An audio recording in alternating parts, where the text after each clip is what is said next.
Hey, bênção de Jesus, seguinte, estou sumida por aqui, mas eu voltei para falar sobre estudo bíblico na prática. Olha, gente, eu nem consegui me arrumar para fazer esse vídeo porque tá tão corrido e eu preciso, Deus sabe, dos meus desafios com a gestão do tempo, mas eu não posso sumir daqui. E eu vi um comentário de uma irmãzinha, bota aí o comentário, editor, perguntando como eu faço meu devocional na prática. E eu estou aqui na minha mesinha, vou até colocar aqui, ó. Ai, gente. Vou até colocar aqui, ó, estou aqui na minha mesa, que é onde eu queimo no secreto, aonde eu, de fato, faço os meus devocionais. Normalmente, às vezes, eu dou uma sentadinha ali na cama, normalmente eu boto aquele tapetinho azul ali no chão para eu me ajoelhar, dobrar, e dali mesmo já flui, eu coloco o caderno no chão. Mas, no geral, como eu começo e faço os meus devocionais, os meus estudos bíblicos. Eu trouxe algumas coisas que fazem parte da minha jornada cristã há anos, desde que eu conheci Jesus, lá em 2015, 2014, lá uns 8, 10 anos para trás. E eu queria trazer um pouquinho para você desse legado e que o Espírito Santo ministre no seu coração e também renove as suas forças e coloque fome espiritual para que você tenha o desejo de meditar nas Escrituras, porque a palavra de Deus é lâmpada para os nossos pés, ou seja, ela é direção e luz que ilumina para que nós possamos ter clareza e direção da onde seguir, do que é certo ou errado e do que Deus espera que nós façamos. Amém? Elis, qual é a primeira coisa que você faz no seu devocional? Primeira coisa que eu faço no meu devocional, eu começo com uma oração convidando o Espírito Santo. Quando nós lemos a palavra de Deus, lá em Coríntios, se eu não me engano, quando nós lemos a palavra de Deus, há um versículo que eu gosto muito, plota aí depois esse versículo, que fala que somente o Espírito Santo é quem conhece o coração de Deus e nos faz conhecer os mistérios de Deus. Então, a revelação de quem Deus é vem através do Espírito Santo de Deus. Ele é o nosso amigo, ele foi quem Jesus nos enviou para ser o nosso conselheiro, para nos fazer lembrar da verdade. Então, não tem como começar um estudo bíblico sem você trazer a consciência e também orar pedindo que o Espírito Santo seja o seu guia nessa jornada. Então, a primeira coisa é uma oração simples. A oração que eu faço é bem-vindo, Espírito Santo, bom dia, Espírito Santo, porque normalmente meus estudos bíblicos são no período da manhã. E eu peço que o Espírito Santo me dê revelação e entendimento da profundidade da palavra de Deus e que eu venha entender aquilo que se aplica na minha vida, na minha jornada e aquilo que ele deseja que eu também compartilhe com outros. Então, o primeiro ponto, oração. Amém? Fui pegar isso daqui também, gente, que embora... Não sei se você tá vendo o que é isso, mas me ajuda muito. Antes de começar a ler a Bíblia, eu preparo o ambiente, irmãos. Eu crio essa atmosfera espiritual, onde eu já vou trabalhando ali o meu corpo, minha alma, meu espírito, para entender que é um momento espiritual. O estudo bíblico é um momento espiritual, alimentando a alma, para que você venha mesmo a entender a profundidade daquele que te criou, entender com profundidade quem você é, fortalecer a sua identidade. Então eu tenho uma playlist. E olha, essa playlist vai falar, qual louvor você ouve? Irmão, se vocês quiserem ser tão específico assim, cada semana tem um louvor diferente, pelo amor de Deus.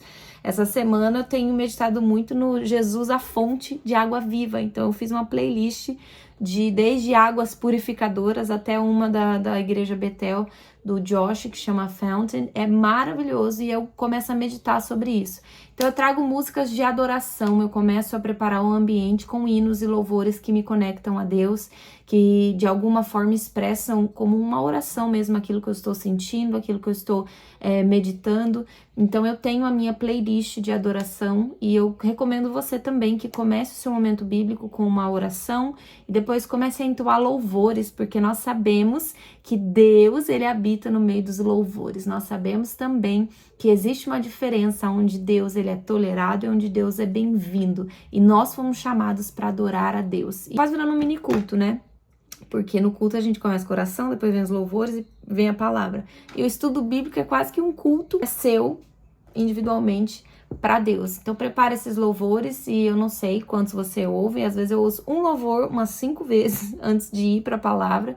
Mas é bem do feeling mesmo, você vai preparando na hora que você sentir que é o momento. E eu também não sei quanto tempo você tem, né? Porque eu dedico aí pelo menos 1 hora pro meu devocional, meia hora, 1 hora. Mas eu coloco louvor primeiro, 1 vez, 2 louvores, 3 louvores, enfim. Eu tiro o óculos, não tô enxergando, mas tô até com espinha na cara, gente. Ó, vocês comentam aí nesse vídeo. Ajudem aí, viu? Não sei nem que eu vou votar nesse vídeo. Pai eterno. Enfim, agora a gente chegou no ponto, assim, crucial, que é, de fato, a resposta da nossa irmãzinha sobre como eu faço o estudo bíblico na prática. Irmãos, do fundo do meu coração, tem 3 coisas que eu não abro mão dos meus estudos bíblicos. O primeiro deles, que é importantíssimo, né? Até porque não faz sentido a gente começar um estudo bíblico sem a Bíblia cristã, evangélica, que nós sabemos aqui. Essa aqui é a que eu uso, inclusive a irmãzinha falou, como você usa a Bíblia? Tem uma igual a minha. Gente, essa Bíblia aqui é uma Bíblia de estudo. E para você que quer se aprofundar na palavra de Deus, eu recomendo você ter uma Bíblia de estudo. Não precisa ser exatamente igual a minha. Tem muitas Bíblias de estudo. Dá uma pesquisada que você vai achar na Amazon. E qual é a diferença, né, da Bíblia de estudo para uma Bíblia normal? A Bíblia de estudo, ela é focada no ensino. Então, umas coisas que você vai ver diferente de uma Bíblia que não é de estudo, é que ela tem box de comentários e alguns estudos geográficos, históricos, contextuais. Outra coisa que é legal da Bíblia de estudo é que todo começo do livro, ele tem um panorama do que você vai encontrar. Então, a minha Bíblia de estudo tem título, o autor, o pano de fundo que fala o contexto, o propósito, para quem se destinava, características literárias. Então, tem muito mais informações para você se aprofundar. Outra coisa que é legal na Bíblia de estudo é que tem notas de rodapé. Então, às vezes tem um versículo que a gente trava, sabe? A gente tem que dar um Google ou perguntar pro pastor, perguntar para um amigo na fé o que significa. E uma Bíblia de estudo, ela mesma, quando percebe que é necessário uma explicação para ter um maior entendimento daquele versículo, ela tem essas notas de rodapé que ajuda bastante. E outra coisa também que eu sinalizo ser essencial são as imagens, para a gente dimensionar. Eu gosto bastante quando eu estava lendo o Êxodo e falava sobre as orientações de Moisés para a construção do tabernáculo, a construção do santuário, e a gente não imaginava como era, ou a Arca de Noé também, a gente não imagina como é, ou a geografia, né, quando a gente vê o apóstolo Paulo viajando e a gente tem mapas e a gente tem aquilo mais visual, a gente consegue entender e dimensionar do que aquilo se trata. Então é bem legal também. Bíblias de estudos normalmente tem ilustrações. Então tem uma Bíblia de estudo. A Bíblia normal, que vai de Gênesis a Apocalipse, sem nota de rodapé, sem comentários, sem nada, é ótimo para você ir no culto, é ótimo para você ter também ali e ter as suas próprias reflexões, mas para você que está começando, para você que quer se aprofundar, tem uma Bíblia de estudo. A minha é a Bíblia da mulher, embora eu não esteja mais usando essa. O vídeo que eu gravei que eu estava usando essa foi há 1 ano atrás. Eu estou usando agora uma Bíblia de estudo da NTLH, que é a nova tradução na linguagem de hoje, que também é muito boa. Ela não está aqui por perto, mas eu também recomendo. Segundo item, gente, eu vou acelerar para esse vídeo não ficar longe, ó. Presta atenção aqui em mim.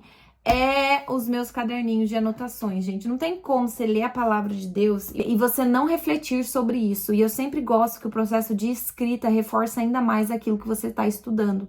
Então, eu recomendo você ter um caderno de anotações e responda perguntas práticas sobre o que esse versículo diz sobre mim, o que esse versículo se enquadra e me ensina na minha vida, no que eu estou vivendo, no meu contexto atual. E eu também coloco algumas informações que a Bíblia está me dando e algumas informações históricas do bloco mesmo de notas, mas eu começo a trabalhar em cima de um caderno e depois eu revisito de tempos em tempos. Gente, esse daqui foi o meu primeiro caderno de estudo bíblico e eu tenho a data do meu primeiro dia que eu fiz no estudo bíblico. Olha só.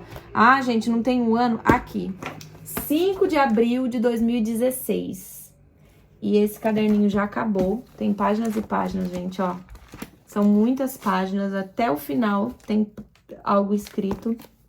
E eu já tenho vários, gente. Eu vou pegar todos os caderninhos de estudos bíblicos. E é legal ter isso guardado, porque eu sempre revisito e a palavra se renova. Renova o entendimento, renova a profundidade. Ou me traz à memória aquilo que um dia eu já li. Atualmente eu tô usando esse daqui, também já tá no final. Era uma agenda antiga de um ano que eu não usei. E aí eu comecei a usar ela como caderninho para reaproveitar. E eu trouxe alguns exemplos para você. Eita, até caiu uma cartinha aqui. Elis, como que você faz essas anotações, irmão? do jeito que todo mundo faz. Nossa, isso daqui é interessante, eu vou lá e anoto. Nossa, isso daqui se aplica. Olha esse insight, olha esse princípio bíblico.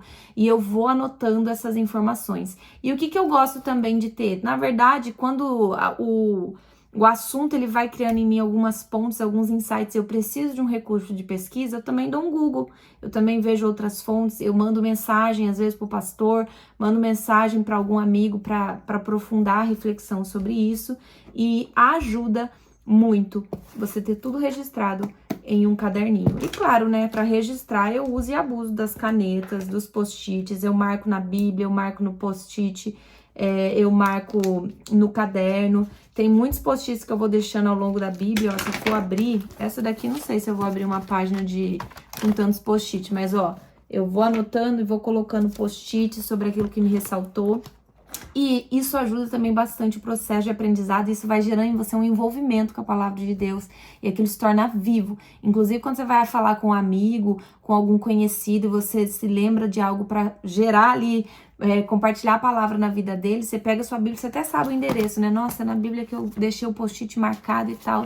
Você vai começando a manejar a palavra de Deus com conhecimento, com direção. E o último item que eu uso, e que na verdade não é um item obrigatório, mas eu acho essencial, é ter um guia. O que é um guia, Elis? Um plano de leitura bíblica. Normalmente, algumas bíblias vêm com um plano de leitura já em algumas páginas iniciais que você pode seguir, ou você pode pedir para algum amigo te indicar, ou você pode ter com você um plano de leitura bíblico personalizado através desses devocionais. Esse daqui é um que eu fiz há muito tempo atrás, mas eu trouxe de exemplo para vocês, aonde todos os dias tinha um versículo e uma reflexão para a gente estudar na palavra. Isso daqui é legal para quem está começando, porque às vezes acontece da gente chegar, sentar na mesa e ficar assim olhando pro teto e falar: Deus, o que eu vou ler agora? Vou começar no Gênesis? Ah, não, mas tá muito chato. Ah, vou ir pra próxima. E fica perdidão. Então, vamos colocar um pouquinho de intencionalidade nisso? Se você tá precisando, por exemplo, fruto do Espírito Santo, se você tá precisando de domínio próprio, traça um estudo bíblico voltado, um plano de leitura bíblica para quem tá precisando de domínio próprio. Se você quer estudar a palavra de Deus sobre sabedoria, sobre finanças, irmãos, tem muito plano de leitura bíblica, guias já preparados na internet, nos aplicativos. Eu uso muito a YouVersion, que você pode utilizar para direcionar o seu estudo bíblico, você saber exatamente o que ler todos os dias. Quer dizer que você precisa seguir a risca ou não? Não necessariamente, mas é importante para você construir esse hábito, essa rotina. Eu recomendo esses devocionais para vocês que estão começando, e depois, meu irmão, aí a gente vai evoluindo, né? Depois a gente mesmo já cria os nossos próprios planos de leitura bíblica, porque o desenvolver da nossa intimidade, dos nossos desafios, a gente já sabe ali o que a gente vai meditar. Eu atualmente estou lendo esse livro aqui juntamente com meus devocionais, que se chama O Jesus que as Mulheres Viam. Esse livro, ele basicamente faz um estudo nos relatos dos evangelhos com base na visão que as discípulas do Senhor, que as mulheres que andavam com Jesus, elas tinham. E aí a gente vê todo um estudo bíblico falando sobre as mulheres, em especial, né, do Novo Testamento, dos evangelhos, e a história que elas tinham e como Jesus mudou a história delas, como Jesus estava inserido nessa história. Então esse é o meu estudo bíblico atual. Então é bem importante você ter um guia e você buscar a direção do Espírito, para que você possa ter algo sendo gerado aí, direcionado diretamente do céu. Então prepara o coração e fala: Espírito Santo, o que eu preciso aprender? Prepara essa nova jornada, esse novo ciclo. Isso daqui foi resposta de oração. O Jesus que as mulheres viam foi resposta de oração, onde eu estava precisando estudar sobre uma graça para um chamado específico, estudando a vida da Maria, mãe de Jesus, que foi chamada, inclusive o próximo vídeo é sobre ela. A gente também, eu tô vendo o chamado e a história de várias mulheres que também foram escolhidas e derramadas sobre ela uma graça específica. Olha só que sensacional. Então, isso daí é importantíssimo. E para finalizar o nosso estudo bíblico, eu finalizo do mesmo jeito que a gente começou. Uma oração pedindo para que o Espírito Santo te ajude a colocar em prática. Gente, a palavra de Deus diz que Ele é responsável por colocar em nós tanto querer e realizar ou efetuar. Então, se Deus também realiza é claro que a gente não pode querer fazer o que Deus faz, e Deus não vai fazer o que a gente pode fazer. A gente tem a nossa parte, mas é o Espírito Santo quem nos dá força para obedecer, é o Espírito Santo quem nos ajuda a colocar em prática a palavra de Deus, porque nós vivemos em total dependência do Espírito Santo. Então, nessa oração eu faço um pedindo mesmo ao Espírito Santo que me direcione a viver na prática e como aplicar isso na minha vida para que eu venha mesmo a desfrutar do novo de Deus. Gente, espero que esse vídeo tenha ajudado vocês. Não foi muito bem programado, foi bem o que fluiu do meu coração, do meu dia a dia, mas comenta aqui pra mim se te ajudou, se você tem um testemunho, se você tem algo novo que você vive aí no seu devocional e tem te ajudado, vai ser um prazer dar uma lida. E se você ainda não é inscrito, se inscreva todo sábado, meio-dia. Tem vídeo novo no canal e você vai ser muito bem-vindo aqui, e ative o sininho para você sempre receber quando tem novidades. Morning JC vai ficando por aqui, até mais!